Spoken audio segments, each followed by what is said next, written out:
On this episode of Bad Example Garage, I'm not in the garage.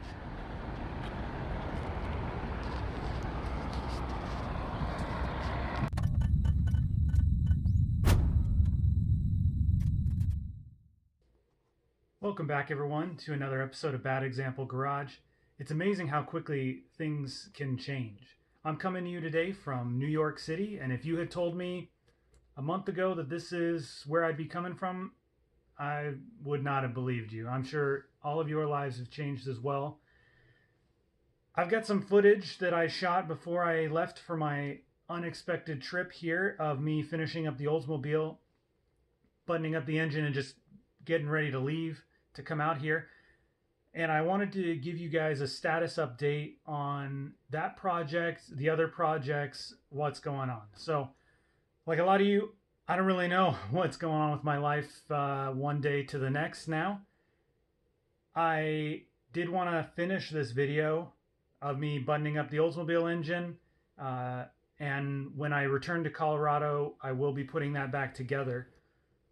I am putting the Oldsmobile back together to sell it to get money for the Datsun project, which is a long way to circle back, and now with recent events, it's a longer way to circle back to that original project. The Datsun's still good. I've driven it to work with its original inline six. I'm excited about that project. When I've got time, money, and I'm back, that is what we'll be on. First thing when I get back, though, will be that Oldsmobile. I'll include some B-roll footage of me just going around New York City while going out to go get food or whatever essentials I needed. And I hope you enjoy what I have left of the Oldsmobile footage, and I will attempt to create some original content when I'm out here, depending on how long I'm here. Like I said, I don't know how long I'll be out here in New York City, but I'm hoping to return back to Colorado and to my family soon, and back to shooting those great videos you love. So enjoy. Welcome back, everyone. We'll start off with a little status update. Last time you saw this thing, we had just put it on the engine stand. We had the one head off that we took off in the car to kind of see what the overall condition of the engine was. Since then, my neighbor Robert, great guy, has done a little bit of work for us. So he has a little 80 grit sandpaper here that we got working on this bore here. Cleaning it up a little bit. Got it freed up, so it now actually turns over using a pry tool here on the flywheel. He was also able to get the other head off.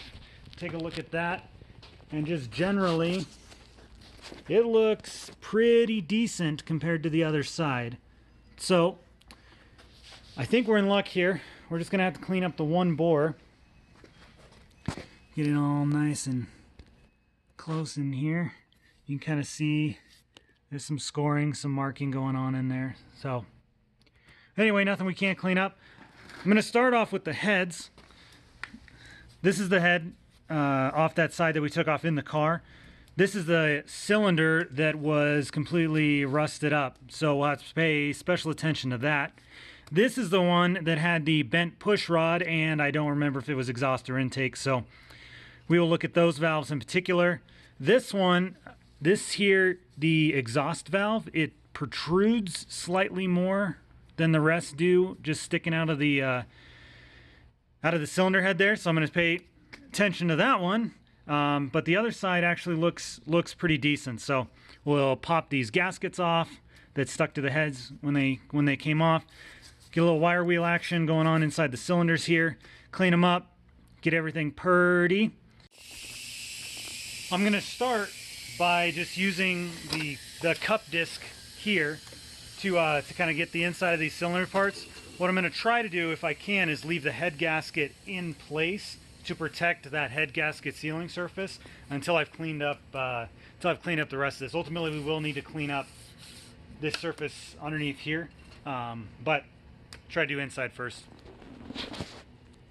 Anytime I'm actually putting a tool to the surface of the head or the surface of the block that the head seals on, I would use one of these. It's a plastic bristle. I believe they're color coded for what type of material they are. There's greens and yellows. I couldn't tell you which one is which. I know I'm working on iron and steel, so really I can use whichever bristle I prefer, but it'll get that that gasket material off without actually affecting the sealing surface of the head. So, see how this turns out.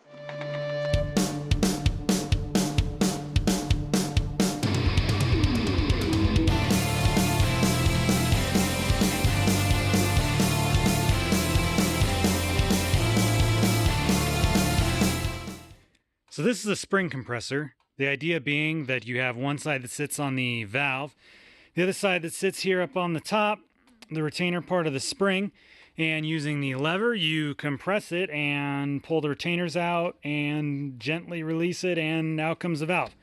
So it doesn't always work quite that easily, so we'll see how this goes. I'm not sure how well I can hold the spring compressor and camera and operate this thing, but we will about to find out if this is a one-handed operation. There, it popped. It's over center. So you've got to take out the retaining clips. And that was almost not good. These cute little gizmos right here. And as you release the spring compressor, hopefully stuff doesn't go flying everywhere. Nice and easy. Voila.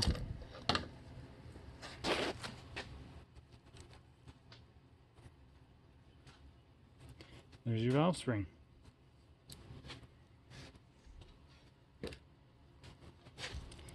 This one's valve seal looks different. Cool. See, this one's stuck. Oh, this one's not stuck. See how it slides out nice? Ooh, that feels good.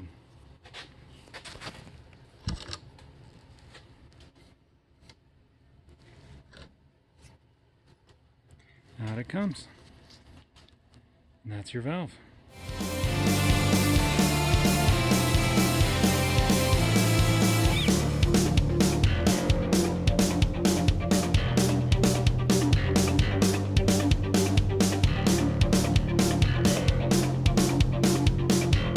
Here we've got the head after I've got all the valves popped out.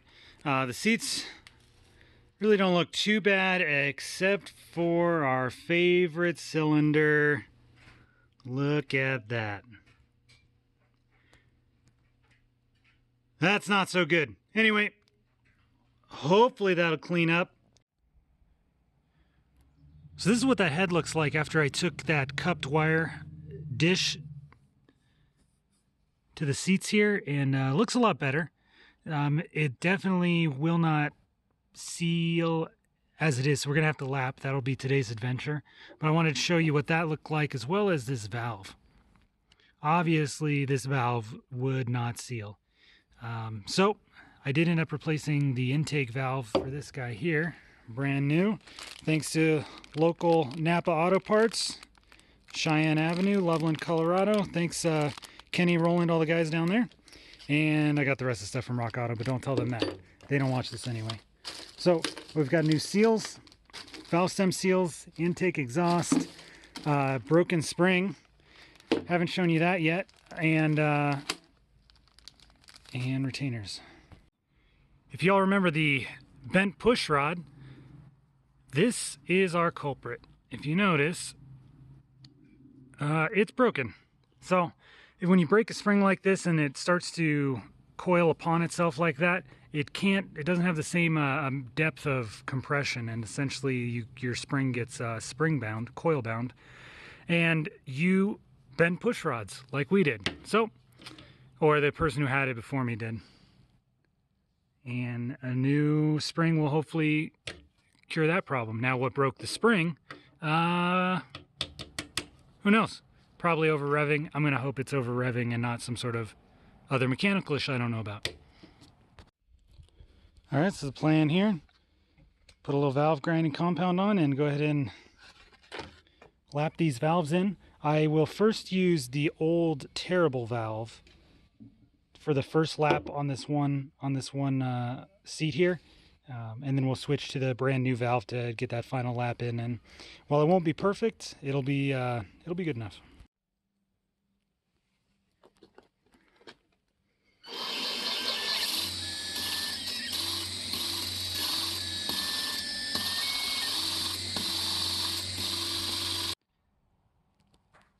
This is what it looks like after the first round. We're going to give it another round there. Ultimately, we would like to take out all those little marks out of the seat to give us the best chance to seal.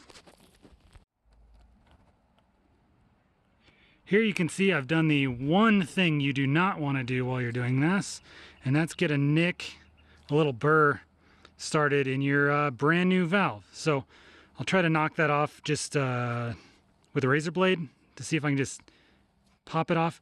Fortunately, this is just in where the retaining clip sits. If this were to be down in the actual valve guide area where it slides up and down, that would be disastrous. So just knock that off, and either with sandpaper or the razor blade. What you really don't want to do is then, to try to fix this, just force this all the way through the guide, putting a big long scratch in the guide so that you can fix it. I'm going to have to fix it with it still stuck in the head. This is about as good as I'm going to get this one. It's not perfect. It still has those gouges that go across the seat.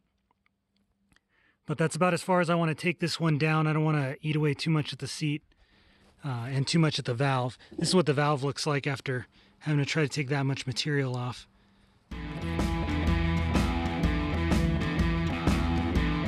On to the next one.